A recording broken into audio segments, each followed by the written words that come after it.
All right, good morning. Welcome in to the Out of Bounds Show, ESPN 105.9 The Zone. It ain't bragging if you can back it up. Show is brought to you by Sound and Communications for your next video wall for your business, your conference center, your hotel lobby, your bar, your school, university, powered by soundcomav.com. Sound and Communications for your next video wall, soundcomav.com. We're live in the Bank Plus studio. Mike Detillier, WWL Radio TV New Orleans, LSU Saints insider. He joins us on the Farm Bureau Insurance guest line. And Mike D is one of the people up here talking about how these coaches, the Ole Miss LSU coaches, whatever you want to call them, are kind of going back and forth. And so they're coaching in the games, but then they're coming back down to Baton Rouge to work for a little while and going back to, well, I say they'll be playing in New Orleans, as you know. But is that a topic of conversation on your show, Mike D? Not a lot. Not a lot of it. We've sort of been told that over the last couple of weeks, most of this has been with Kiffin and Glasscock, his basically general manager, just going through kind of how they're going to handle this in the portal period, because that's going to be a huge spot for them. It's something that Kiffin knows very well. He was involved with it early in the process of a transfer portal. And so we haven't heard a lot about anything to that extent, and really it hasn't been brought up that much during our talk shows at all. Okay. I guess this is where we are this day and age, right? I mean, it's the new world of college athletics. You can like it, dislike it. You better get used to it. It's not going to change. No. It's not going to change because you don't like it. Okay, it changed, and you have to kind of roll with the punches here. But again, we heard it so many times before. Oh, this is going to kill college athletics and everything else, and yet look, the ratings for all these games are just enormous. We had some of the highest ratings we ever had for LSU pregame and LSU's games on WWL, and look where they sitting at this stage, during the 2025 season. The interest in college athletics and college football in general is still tremendous. And it's more than ever, I can say, in doing talk show radio for the years I've done it, we have more calls now about college football than we've ever had. Oh, no question. And now we've finally got, 8 Power 4 teams in the college football playoffs, so we're hoping for some good games. You've got one down there a week and a half, not this Thursday, but next Thursday in Ole Miss and Georgia, Mike D. They've already played once. It was one hell of a game. They got after it for 3 quarters. And then Georgia went on a 17-0 run in the fourth quarter to close it out and win by 8. Who do you like and why in the Ole Miss-Georgia matchup January 1 in your city? Excuse me. I think this is going to be a similar game to the first one, where it's going to be a bit of a shootout. I don't see any of the defenses stopping the offenses of both Georgia and Ole Miss. I know last week in preparation for the Ole Miss game, we had on Coach Summerall, and he was like, "Man, it's a challenge because of the way Chambliss runs that offense, and he's so good at it, and he gives you so many options that he can do, as he's moving around." And Georgia's offense has sort of caught in fire lately, and their defense is always going to play really well. But, man, you're going up against an Ole Miss offense that is very, very good, and they can hit you a lot of different ways. And, again, it's going to be which one of the quarterbacks can play the best. And that's why I think Ole Miss has got a legitimate shot here I picked Georgia to win, but Bo, I'm telling you, this is going to be a very similar game to the one we saw during the season. Ole Miss had a lot of trouble stopping Georgia. I mean, it was up and down the field. We doing LSU pregame, Herb Tyler and I, and we every time we'd look up at the TV screens where we would do it at Acme Oyster House, somebody was scoring a touchdown. Yeah. So I suspect that you will see a very similar type format for this game than it was during the regular season. It's going to be a shootout type of performance here. And when that happens, a lot of times, especially in the second season, you can see it that this is special teams is going to play a big part here. And that gives Ole Miss more than a fighting chance because their special teams is really, really good. Mike Detillier on the Out of Bounds show, ESPN 105.9 The Zone. Mike's talking about a hell of a matchup between Trinidad Chambliss, quarterback for Ole Miss, and Gunnar Stockton, the quarterback for Georgia. Ole Miss coming off a win over Tulane, and now they will play Georgia in New Orleans in about 9 days. Mike D., what was the reaction? John Summerall is now gone to Florida. People loved him. You interviewed him every week. What was the reaction when Tulane named Will Hall the head coach for Tulane?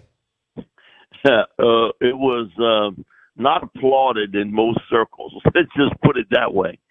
I think, most people felt they would go outside the family of Tulane to pick a head coach. And they had success with Willie Fritz, who's now at Houston, who we had on last night, and then Coach Summerall. And most people there sort of kick, hey, what the hell happened at Southern Miss? Why is Tulane hiring him? It has not been applauded much. I know on my show it hasn't. Most people have questioned that decision of David Harris, the athletic director. And I think because most people felt it would be Blake Baker, from LSU, the defensive coordinator. He's a former Tulane football player. He was looking to be a head coach. I think it got down to be a very close decision on his part. And at the end, I do think he took a look and saw that from an academic standpoint and how they were doing things in the transfer portal, it would be difficult. And he all of a sudden decided he was going to stay at LSU.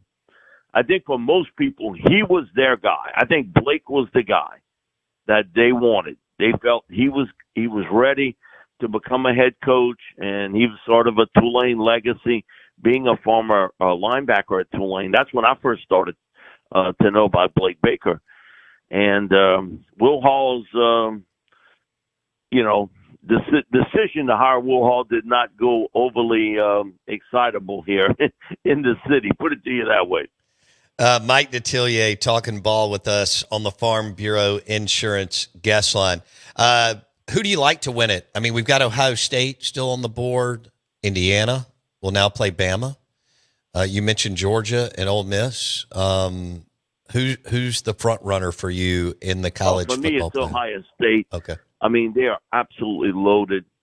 I think the loss to Indiana kind of woke them up a little bit.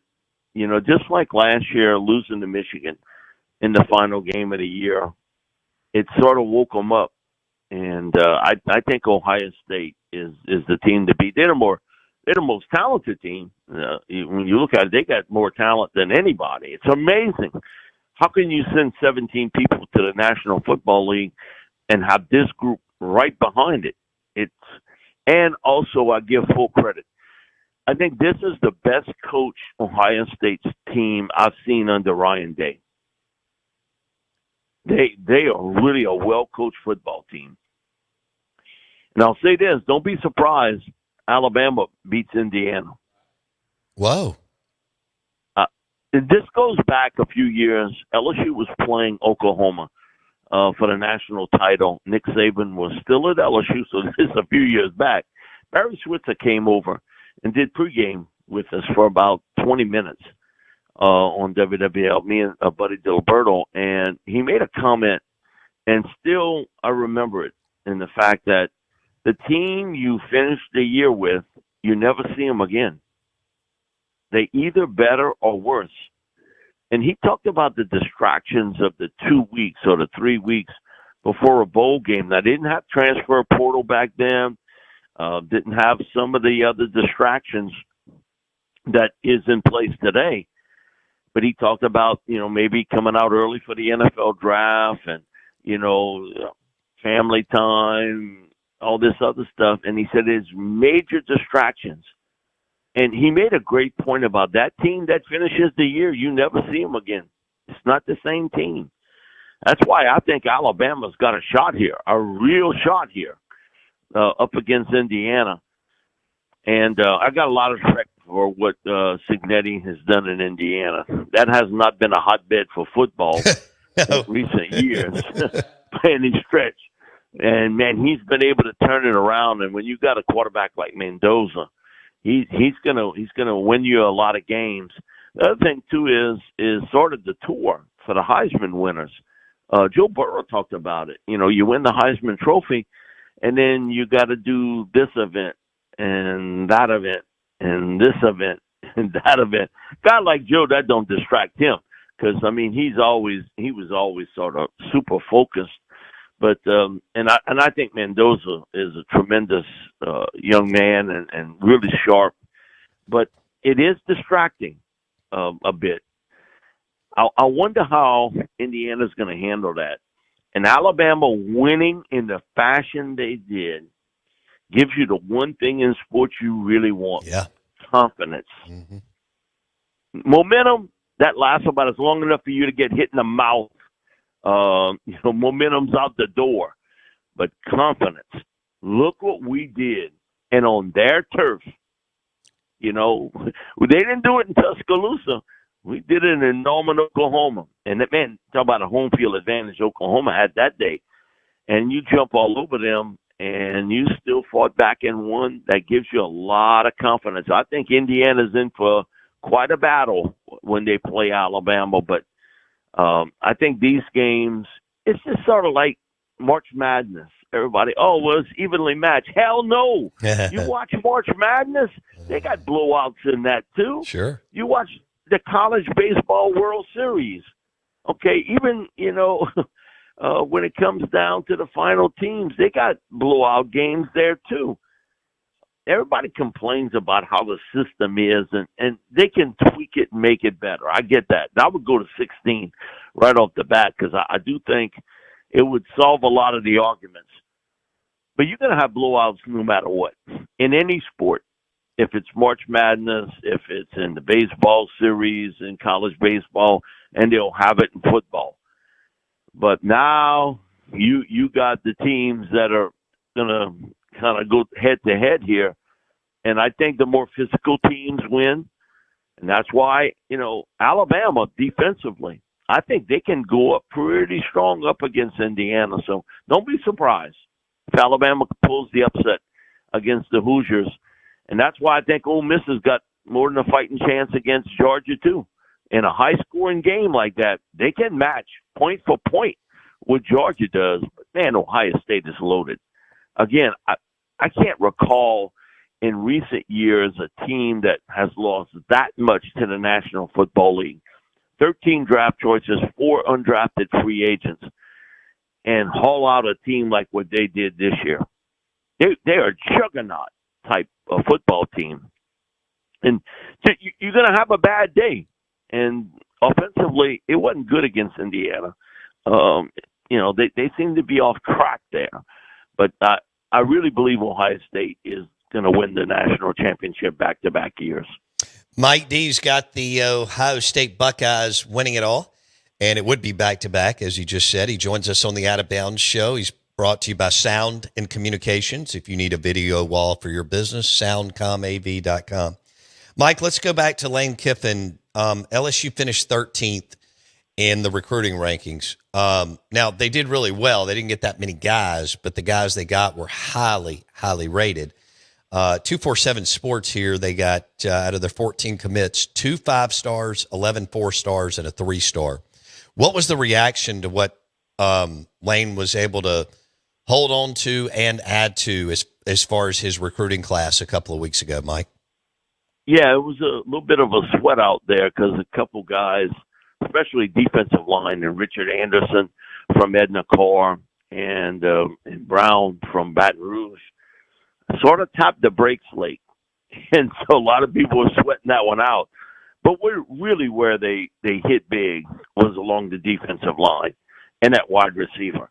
And I still think that Kiffin will hit big in the transfer portal at wide receiver and bring in a couple of experienced guys.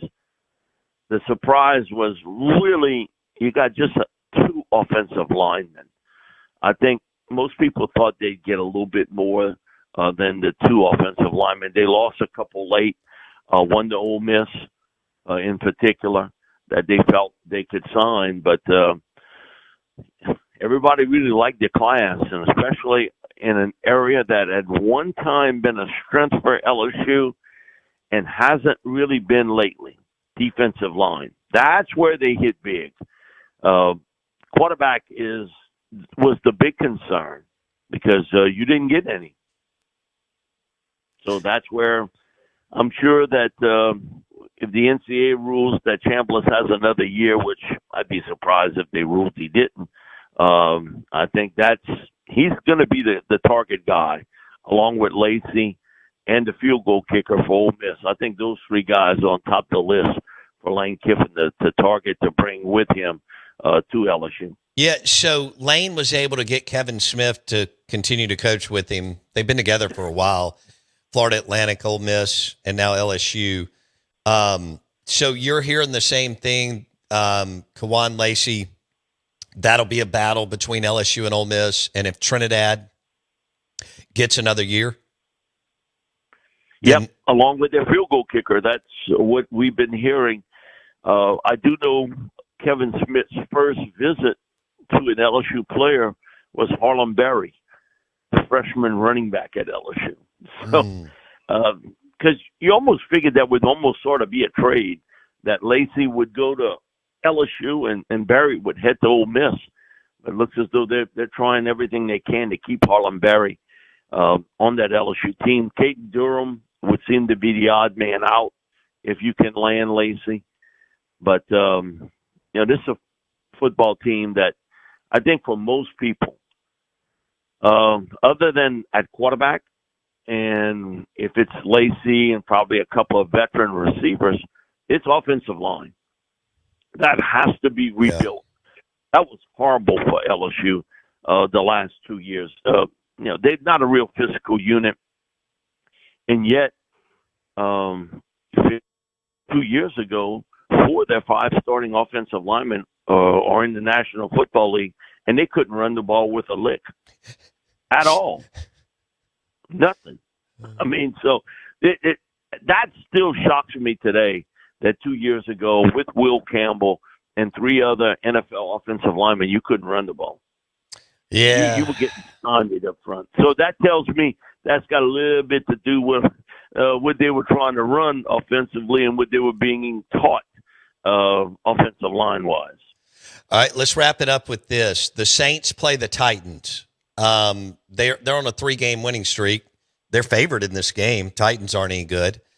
So, look, these guys are going to compete, right? And there is no mailing it in for them. The Saints are going backwards in the NFL draft, but they're winning games. Is there a little bit more excitement down there over the Saints, Mike? There's a lot more excitement because there was none. I mean, you were 1-8 at one point, and just hoping maybe something would change a little bit with Tyler Shuck, and then something changed a lot with him. He's your quarterback for the future. He's the guy. Now you got to put the other pieces of the puzzle around him, at running back, at wide receiver, at tight end. Go out in veteran free agency and get you 2 veteran offensive guards. because their interior offensive line is not good. You got the two tackles for the future, and Taliesin Fuaga and Kelvin Banks Jr.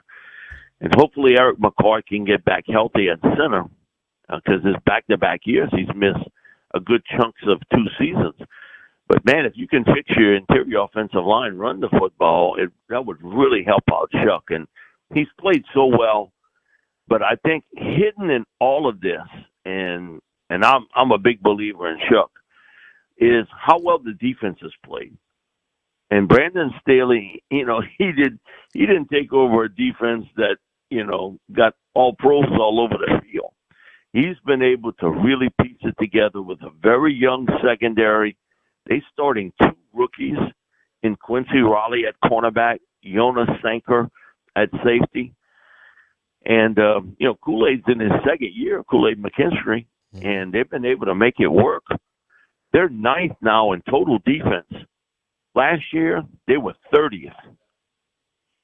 And the hidden star here has been Brandon Staley and what he's been able to do with this defense. And Chase Young had a calf injury, and so he missed the first 6 games, first quite a few games of the season. But in the last 10 games, he's got 7 sacks and 15 pressures.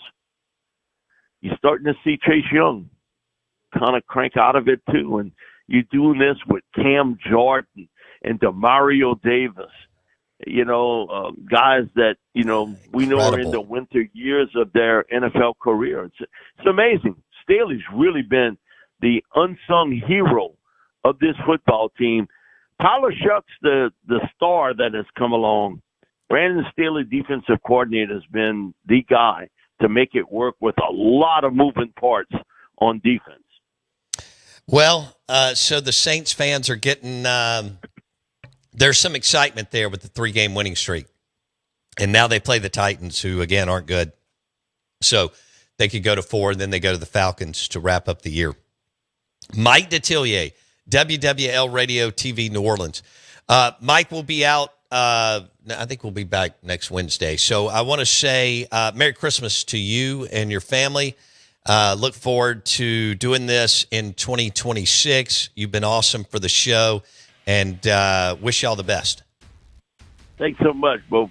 Merry Christmas to everybody. I get a lot of feedback from the show, so that says a lot about you. So thank you so much, and Merry Christmas. Be safe during the holidays. Mike D is the best, and thank you for saying that. Mike Detillier, WWL Radio TV New Orleans, right here on the Out of Bounds Show, brought to you by Mills Contracting in Gluckstadt. They have built community centers, assisted living facilities, renovated state parks around the state of Mississippi. Mills Contracting in Gluckstadt. If you've got a commercial project that needs to be powered by Mills Contracting with over 35 years experience in Gluckstadt, Mississippi, call Matt Mills today.